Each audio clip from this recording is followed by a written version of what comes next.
Assalamualaikum Ustaz. Waalaikumsalam. Semoga Allah muliakan Ustaz. Semoga Allah muliakan Anda lebih daripada Allah muliakan saya.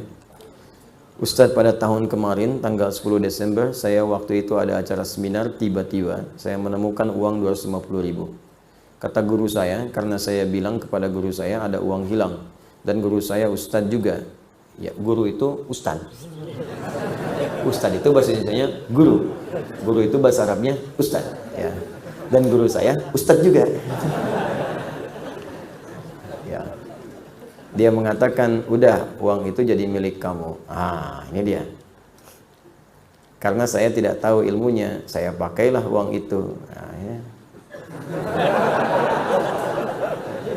Sebagian disodakohkan. Iya, rumus. Sodakohnya kurang lebih berapa ini? 20.000, 70.000. Kelihatannya sih berapa ini Mas? 70.000. Nemu 250. Baik, sedekah 70. 180 pakai sendiri. Sisanya dipakai oleh saya. Bagaimana Ustaz hukumnya? Apakah saya berdosa? Baik. Salam kanggo Ustaz di Kemosong. Baik. Harta temuan itu kalaupun ingin diambil, sebelum diambil dipertimbangkan dulu resiko. Ada dua cara. Pertama, ditinggalkan, tetap di tempatnya. Kalau memang kita tak mampu mengembalikan pada pemiliknya. Karena hukum pertama barang temuan itu dikembalikan pada pemilik, bukan digunakan. Apapun itu, nemu tas, nemu dompet, ya, nemu uang dan sejenisnya sekiranya berharga. Kalau kotoran nggak usah, gitu kan, yang sekiranya berharga. Ciliwung nemu sesuatu, ya itu biarin aja itu mah ya. Nah, ini yang kiranya berharga. Kalau Anda sudah dapatkan itu, artinya Anda temukan, maka hukum pertama, jika punya kemampuan dan Anda ingin mengambilnya, maka kewajiban langsung melekat kepada Anda untuk mengembalikan pada pemiliknya. Kalau tak punya kemampuan, ada dua pilihan.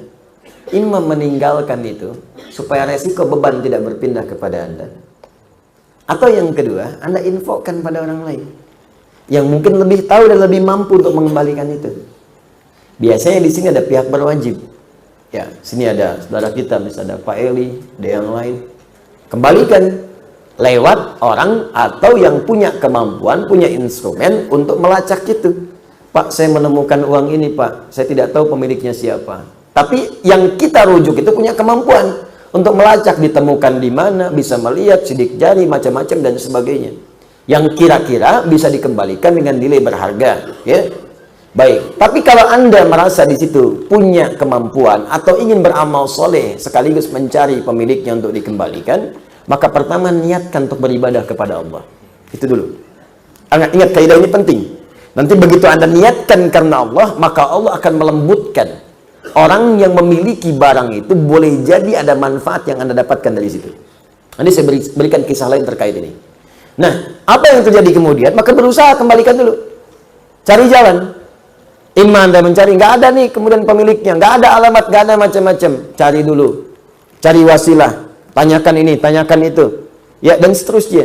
Sampai kalau kemudian pada masa tertentu tidak juga ada kunjung kabar, Anda tunggu sebulan nggak ada kabar, 2 bulan nggak ada kabar, 3 tahun nggak ada kabar, tidak sama sekali muncul pada saat itu, maka walaupun status barang itu kemudian dinyatakan tidak ada pemilik, yang berhak diambil oleh Anda bukan seluruhnya.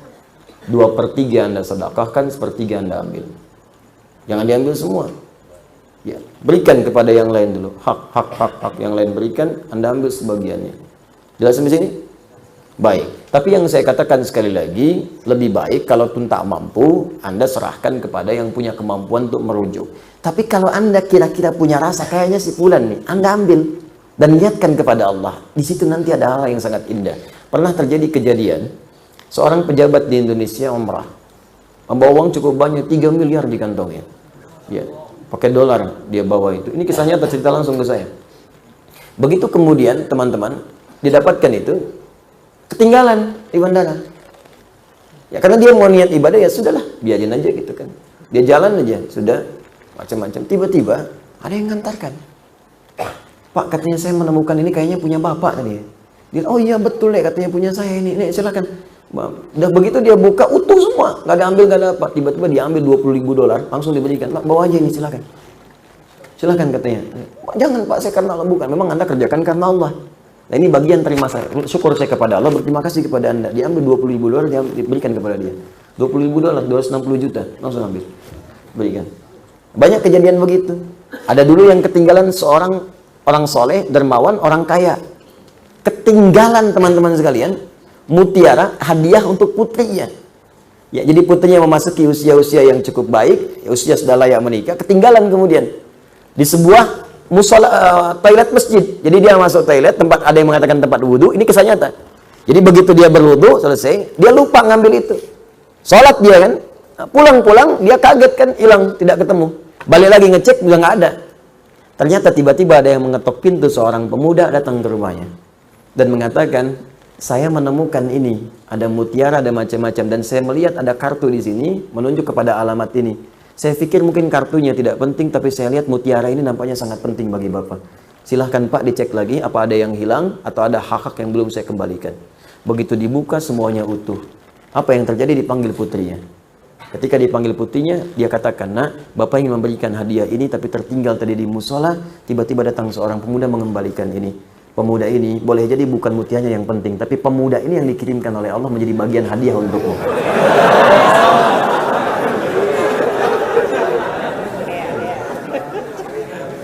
Makanya kalau nemu mutiara, jangan dijual ke pasar lah. Cari pemiliknya dulu, cari pemiliknya. Ya, dia siapa tahu dia masih punya cucu, masih SD. Memang untuk dia.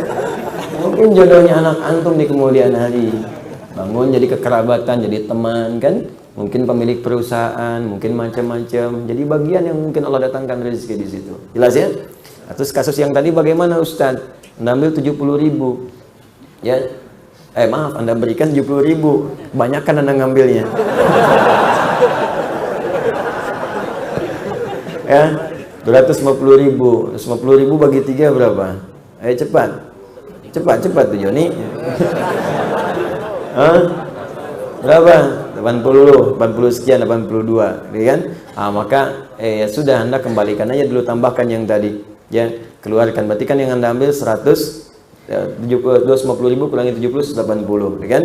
Maka 100.000-nya keluarkanlah, ya, dikeluarkan kemana Ustaz? Sedekahkan kepada yang memerlukan, ya, berikan, dan semoga Allah ridha dengan apa yang telah Anda kerjakan, insyaallah.